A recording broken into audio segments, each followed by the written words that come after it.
سبيل مريح تنهدى يا صاحي كي تستريح Bismillahirrahmanirrahim. Assalamualaikum warahmatullahi wabarakatuh.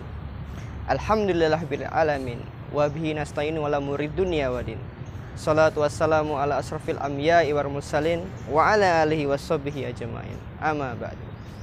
Marhaban ya Ramadan. Selamat datang bulan suci Ramadan. Bulan penuh kemuliaan, keberkahan serta ampunan, di mana bulan yang menjadi bulan pembeda dari bulan-bulan sebelumnya. Alhamdulillahirabbil alamin. Sama-sama kita menantikan saatnya berbuka bagi pemirsa setia channel Bimbel Al-Quran Qalbun Salim dimanapun berada. Kali ini kita akan membahas tentang kegiatan-kegiatan yang dilakukan pada saat bulan puasa, yang dimana terdapat banyak ganjaran pahala di dalamnya setiap ibadah yang kita lakukan. Namun ibadah apa yang identik dengan bulan Ramadan?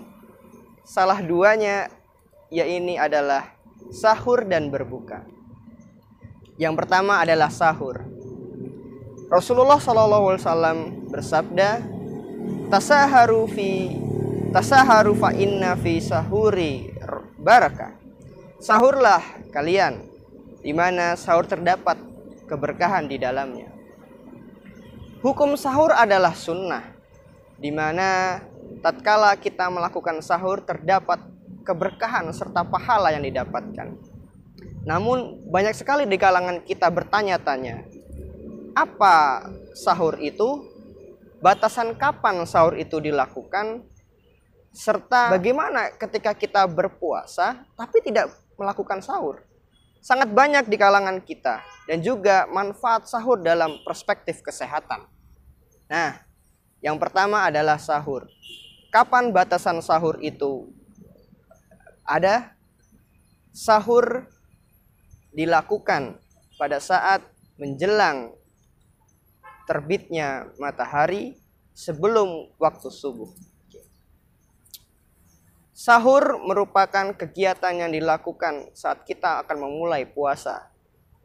Dengan niatan tentunya, Bismillahirrahmanirrahim, nawaitu shauma ghadin an ada'i faris sahri ramadana hadis sanati fardu lillahi ta'ala. Di mana kita berniat terlebih dahulu sebelum melakukan sahur, dan kemudian batasan kapan sahur itu dilakukan. Dalam surat Al-Baqarah ayat 187 menyebutkan bahwa makan dan minumlah kalian sampai terdapat benang putih membelah benang hitam, yang dapat kita simbolkan adalah fajar. Maka puasa dapat diartikan untuk memulainya adalah ketika fajar tiba, yang disimbolkan dengan azan subuh yang berkumandang. Nah, yang kemudian apabila kita melaksanakan sahur, kemudian waktu sudah habis atau azan subuh pun tiba, maka ketika kita masih ada sisa makanan di piring kita, maka habisilah. Seperti dalam hadis riwayat Ibnu Umar. Kemudian bagaimana pelaksanaan puasa ketika kita tidak sahur? Maka sahur adalah sunnah, kemudian puasa adalah wajib. Maka puasanya tidaklah batal. Namun dalam perspektif kesehatan, sahur dilakukan dalam titik awal pelaksanaan ibadah puasa, di mana pada siang hingga menjelang maghrib ataupun kurang lebih 13 jam lamanya, tubuh kita tidak mendapatkan asupan makanan dan minuman. Maka disarankan saat sahur makan secukupnya, perbanyak gizi dari buah, sayur, dan protein yang cukup. Maka insya Allah puasa kita akan lancar tanpa suatu hambatan.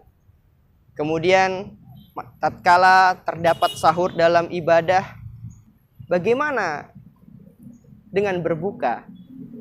Ada 4 keutamaan yang harus dilakukan sebagai umat muslim dalam sunnah Rasulullah SAW. Yang pertama adalah menyegerakan berbuka. Rasulullah Shallallahu Alaihi Wasallam bersabda bahwa manusia senantiasa dalam kebaikan apabila dia menyegerakan waktu berbuka. Yang kedua adalah berdoa sebelum berbuka.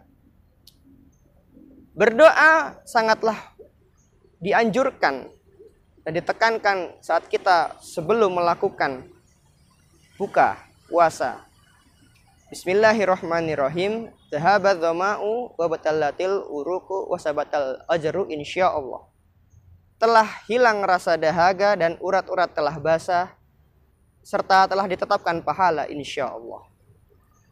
Kemudian yang selanjutnya, yang ketiga adalah berbuka dengan kurma. Anjuran dari Nabi Allah Muhammad SAW, berbukalah kalian dengan kurma karena terdapat keberkahan di dalamnya. Apabila kalian tidak memiliki kurma dan mendapatkan kurma, maka gantilah kurma tersebut dengan air, karena sesungguhnya air itu adalah bersih. Kemudian yang keempat adalah berdoa pada umumnya ketika berbuka.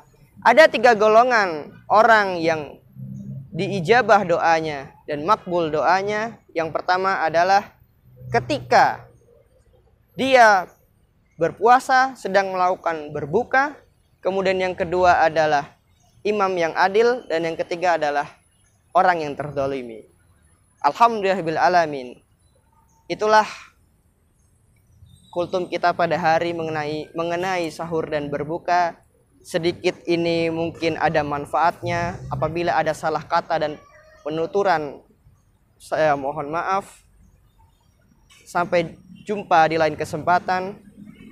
Wabillahi taufik wal hidayah. Assalamualaikum warahmatullahi wabarakatuh. سبيل الدموع سبيل مريح تنهدى يا صاحي كي تستريح